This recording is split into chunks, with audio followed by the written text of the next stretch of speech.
नमस्कार दोस्तों, healthy time with doctor Vikram का ये न्यू एपिसोड है और बहुत दिन बाद ये एपिसोड आ रहा है। तो आप सभी का बहुत बहुत स्वागत है। मैं डॉक्टर विक्रम, आपका मेरे चैनल में बहुत बहुत स्वागत है।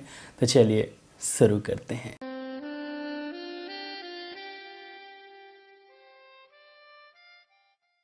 दोस्तों, इस एपिसोड में हम बात करेंगे इम्यूनिटी मतलब रोग प्रतिरोधक क्षमता और होम्योपैथिक मेडिसिन के बारे में।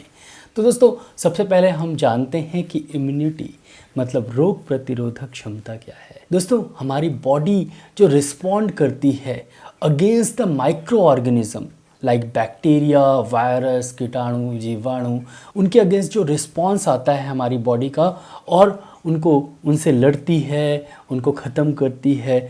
ये जो रिस्पॉन्स है, इस रिस्पॉन्स को हम इम्यूनिटी बोलते हैं, रोग प्रतिरोधक क्षमता बोलते हैं। दोस्तों, इम्यूनिटी को समझने के लिए आपको सिंपल इस पिक्चर को समझना होगा और बहुत अच्छे से आपको समझ में आएगा। दोस्तों, अगर हम इम्यूनिटी को देखें, लिखा हुआ है, तो इम्यूनिटी मोस्टली दो टाइप में डिवाइड हो जाती है। दो तरह की होती है। पहली है एडेप्टिव इम्यूनिटी और दूसरी है इनेट इम्यूनिटी। दोस्तों, इनेट इम्यूनिटी जो है वो सबके अंदर होती है, हर ऑर्गेनिज्म के अंदर होती है। इसके दो टाइप होते हैं जो कि यहाँ लिखे नहीं हैं। पहला होता है इन्फ्लामेशन एंड दूसरा होता है फैगोसाइटोसिस। एक्चुअली में ये कोई भी बैक्टीरिया या वायरस, अगर मान लीजिए ये बैक्टीरिया है और ये एक सेल है और सेल के बाहर ये प्लाज्मा रहता है, तो बैक्टीरिया को ये पूरा इंगल्फ कर लेता है और वहाँ पर प्लाज्मा के थ्रू मार देता है, ख़त्म कर देता है। तो फैगोसाइटोसिस और इन्फ्लामेशन क्या है? सूजन, स्वेलिंग एंड पेन। तो मोस्टली जब कभी बैक्टीरिया या वायरस या किसी भी तरह का पैरासाइट आपके शरीर में जाता है तो वहाँ पर आपकी बॉडी के जो सेल्स होते हैं वो लड़ते हैं, फाइट करते हैं, जो कि इस समय खूब हो रही है फाइटिंग। तो फाइट करते हैं और उसके बाद उसको बैक्टीरिया को जो है वो मार गिराते हैं, ख़त्म कर देते हैं। तो मान लीजिए बैक्टीरिया आपके बॉडी पे आया और यहाँ पर इन्फ्लामेशन हुआ और बैक्टीरिया जो है वो मोस्टली ख़त्म हो जाता है। लेकिन इन्फ्लामेशन अगर होता है तो आपको दर्द होता है, सूजन होती है, वहाँ पर बहुत ज़्यादा जलन होती है और लॉस ऑफ फंक्शन, उस जगह का फंक्शन जो है वो कुछ दिनों के लिए या कुछ समय के लिए डिस्टर्ब हो जाता है। अब चलते हैं एडेप्टिव इम्यूनिटी की तरफ। तो जैसे ही पहले आपके शरीर में कोई बैक्टीरिया आता है या वायरस आता है तो उसके अगेंस्ट शरीर में एक मेमोरी बन जाती है और वो मेमोरी हमेशा रहती है। इस तरह के इम्यूनिटी को हम बोलते हैं adaptive immunity. Adaptive immunity mostly natural और आर्टिफिशियल होता है। नेचुरल मतलब बैक्टीरिया, वायरस हमारे शरीर में आता है और उसके अगेंस्ट में इन्फ्लामेशन, सूजन होती है और हमारा शरीर लड़ता है। और पहली बार जब वो आता है तो हमारे शरीर को पता नहीं होता कि कैसे लड़ना है, तो जैसे मर्जी वैसे लड़ता है और उसके बाद उसे ख़त्म करता है। तो इसमें हमें बहुत तकलीफ़ होती है पहली बार लड़ने में, लेकिन उसे उस लड़ाई के दौरान समझ में आ जाता है कि उसे किस तरह के सैनिक को बनाना है और उस तरह के सैनिक टी सेल्स में वो थोड़े से चेंजेस लाता है और उसके एक पर्टिकुलर बैक्टीरिया या वायरस के अगेंस्ट एक इम्यूनिटी आपके शरीर में बन जाती है, एक मेमोरी आपके शरीर में बन जाती है। दोबारा आता है तो उसको पता होता है कि ये सैनिक जाएंगे और मार देंगे, वो उनको उस हिसाब से जो है वो अडेप्ट कर देता है। तो एडेप्टिव इम्यूनिटी में दो तरह से होते हैं। नेचुरल मतलब बैक्टीरिया और वायरस आपके शरीर में आ गए और उसके कारण इम्यूनिटी हो गई। उसमें भी पैसिव और एक्टिव इन्फेक्शन। एक्टिव मतलब डायरेक्ट इन्फेक्शन और पैसिव मतलब आप जब पेट के अंदर रहते हैं, बच्चा जब पेट के अंदर रहता है तो प्लेसेंटा के थ्रू भी कुछ इम्यूनिटी माँ से कुछ सेल्स जो हैं वो बच्चे को मिलती हैं। तो उस तरह की इम्यूनिटी को हम पैसिव इम्यूनिटी बोलते हैं। आर्टिफिशियल मतलब अगर इम्यूनाइजेशन होता है, मतलब वैक्सीनेशन के कारण वैक्सीन लगती है। वैक्सीन भी वही करती है कि आपके शरीर को बताती है कि ये बैक्टीरिया है और आपका शरीर उससे लड़ता है, कम मात्रा में दी जाती है और उसके बाद आपका शरीर जो है वो सीख जाता है और दोबारा जब कभी नेचुरल इन्फेक्शन होता है उस बैक्टीरिया या वायरस का तो आपके शरीर को पता होता है कि कैसे उससे लड़ना है। तो आर्टिफिशियल इम्यूनिटी मतलब वैक्सीनेशन। दूसरा इसमें एक्टिव और पैसिव है। तो एक्टिव में डायरेक्ट वैक्सीनेशन, और पैसिव में आप किसी तरह के प्लाज्मा थेरेपी का उपयोग कर सकते हैं और डायरेक्ट किसी से प्लाज्मा लेके चढ़ा दें और उस इम्यूनिटी कुछ समय के लिए, वो पैसिव इम्यूनिटी होती है। मोस्टली एक्टिव पर ज़्यादा ध्यान दीजिए, पैसिव पर बहुत कम ध्यान दीजिए, वो बहुत इंपॉर्टेंट नहीं है। तो एक्टिव और आर्टिफिशियल और नेचुरल, बस इस पूरे में इम्यूनिटी समावेश हो जाती है, और यही है ऑल ओवर इम्यूनिटी हमारे बॉडी की। तो आपको अच्छे से समझ में आ गया होगा। अब चलते हैं होम्योपैथी और इम्यूनिटी। देखिए, होम्योपैथिक मेडिसिन जब आप लेते हैं तो मोस्टली डायरेक्टली कोई मेडिसिन असर नहीं करती। मेडिसिन भी एक तरह से आपके शरीर में इम्यूनिटी बनाती है। तो कैसे असर करती है, यहाँ पर आप देखिए आर्टिफिशियल इम्यूनिटी।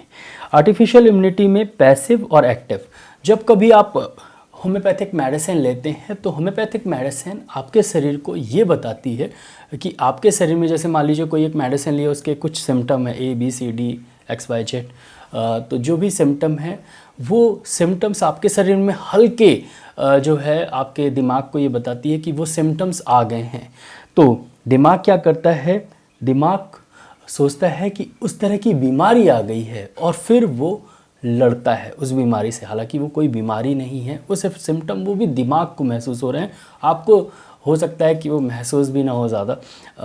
तो इतनी हल्के रहते हैं जब आप मेडिसिन लेते हैं तो कोई भी, तो आपको समझ में नहीं आता, लेकिन दिमाग को समझ में आता है। और दिमाग जो है जब आप होम्योपैथिक मेडिसिन लेते हैं उसको लगता है कि कोई किसी तरह का इन्फेक्शन हुआ है, कोई इन्फेक्शन है, तो वो कुछ सेल्स अपने जो है वो ज़्यादा फ्लो करने लगता है। WBC सेल के अलग अलग तरह के सेल्स जो हैं वो फ्लो होने लगते हैं, और जिससे जो आपके अंदर नेचुरल इन्फेक्शन है, नेचुरल डिसीज़ है या नेचुरल जो सिम्टम्स हैं, उन सिम्टम्स से लड़ने के लिए दिमाग बहुत तेज़ी से असर करता है, और आपकी जो डिसीज़ है वो बहुत तेज़ी से ठीक हो जाती है। तो होम्योपैथिक मेडिसिन भी एक तरह का आर्टिफिशियल इम्यूनिटी प्रोड्यूस करती है आपके बॉडी में। तो इससे क्या फ़ायदा होता है, जब कभी आप कोई और मेडिसिन लेते हैं तो मेडिसिन डायरेक्टली लड़ती है बैक्टीरिया से या वायरस से, और जैसे कि एंटीबायोटिक, कोई भी अगर आप एंटीबायोटिक लें, एंटी फंगल लें, कोई भी,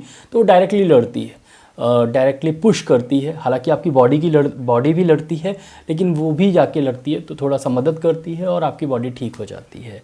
होम्योपैथिक मेडिसिन क्या करती है, आपके दिमाग को और पुश करती है कि वो जाके और जो है इम्यूनिटी आपकी स्ट्रॉन्ग करे, और इम्यूनिटी स्ट्रॉन्ग करे उस पर्टिकुलर डिसीज़ के लिए, तो आपकी डिसीज़ जो है वो ठीक हो जाती है।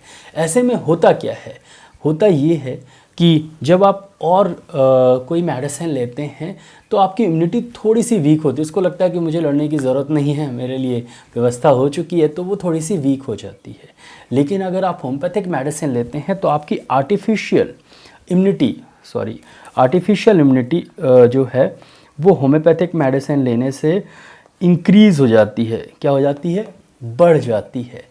ऐसे में अगर आप लगातार होम्योपैथिक मेडिसिन लेते रहते हैं अलग अलग बीमारियों के लिए, तो आपको बीमारी होने के चांसेस आगे कम हो जाते हैं। इसीलिए होम्योपैथिक मेडिसिन का बहुत ज़्यादा फ़ायदा होता है जब आप मेडिसिन लेते रहते हैं। तो आप ये देखते हैं, और मैं लगभग 4-5 साल से मैं भी काफ़ी सारे पेशेंट को ऑनलाइन ऑफलाइन और 10 साल से क्लिनिक भी चला रहा हूँ। तो मैंने ये देखा है कि कई पेशेंट अगर होम्योपैथिक मेडिसिन लेते हैं तो कम बीमार पड़ते हैं, और धीरे धीरे उनकी बीमारी बहुत कम होती है। हालांकि डिपेंड करता है कि अब किसी को शुगर है वो अलग चीज़ है, लेकिन बाकी जो पेशेंट हैं वो कम बीमार पड़ते हैं होम्योपैथिक मेडिसिन लेने के कारण, क्योंकि उनके अंदर आर्टिफिशियल इम्यूनिटी काफ़ी डेवलप हो जाती है, उनकी इम्यूनिटी काफ़ी स्ट्रॉन्ग हो जाती है।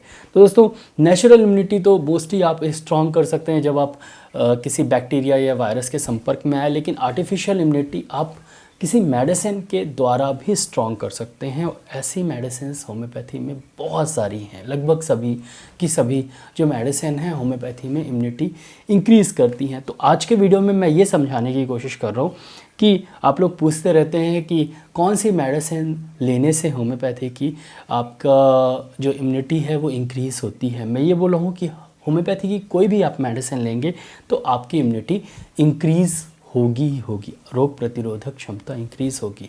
तो अगर आप छोटी छोटी बीमारियों में, जैसे कि किसी तरह के बैक्टीरियल इन्फेक्शन या वायरल इन्फेक्शन या किसी तरह का इन्फेक्शन होता है, छोटी छोटी जो बीमारियां होती है 1-2 दिन 4 दिन में जो ठीक हो जाती हैं अपने आप, ऐसी बीमारियों में अगर आप होम्योपैथिक मेडिसिन का उपयोग करते हैं तो आगे चल के आपको बड़ी बीमारियां नहीं होती हैं, इम्यूनिटी आपकी बहुत स्ट्रांग हो जाती है। बच्चों को अगर आप बचपन से ही होम्योपैथिक मेडिसिन देते हैं तो बड़े होके वो बहुत ज़्यादा बीमार नहीं होते हैं। यही फ़ायदा है होम्योपैथी का, होम्योपैथिक मेडिसिन का। तो आसानी से आपको आज मैंने समझाने की कोशिश की, आप ये ज़रूर समझें और होम्योपैथिक मेडिसिन ज़रूर पढ़ें अच्छे से, जिससे आपको समझ में आए होम्योपैथी, और फिर उसे आप अप्लाई करेंगे तो आपकी इम्यूनिटी इंक्रीज़ होगी, आपके बच्चों की इम्यूनिटी इंक्रीज़ होगी, आपकी फैमिली की इम्यूनिटी इंक्रीज़ होगी और आप हमेशा हेल्दी रहेंगे। दोस्तों आशा करता हूँ कि आपको वीडियो अच्छा लगा हो। अगर अच्छा लगा हो तो प्लीज़ वीडियो के नीचे एक लाइक का बटन दिया गया है तो उसको दबाना बिल्कुल भूलिएगा। यहाँ पर एक रेड कलर का सब्सक्राइब का बटन दिया गया तो उसको भी दबा दीजिए। उसके बगल में एक बेल आइकन है तो उसको भी दबा दीजिए। मैं ऐसे ही knowledgeable homeopathic related, disease related videos लाता रहता हूँ, तो उसको देखने के लिए मेरे चैनल को सब्सक्राइब करना बहुत ज़्यादा ज़रूरी है। दोस्तों नीचे एक शेयर की बटन दी गई तो ज़रूर इस वीडियो को शेयर करिएगा। नीचे कमेंट सेक्शन है, मैसेज ज़रूर करिएगा। दोस्तों इस वीडियो को लाइक शेयर सब्सक्राइब करने के लिए बहुत बहुत धन्यवाद। आज के लिए बस इतना ही, कल फिर मिलते हैं। जय हिंद, जय भारत, धन्यवाद, थैंक यू सो मच।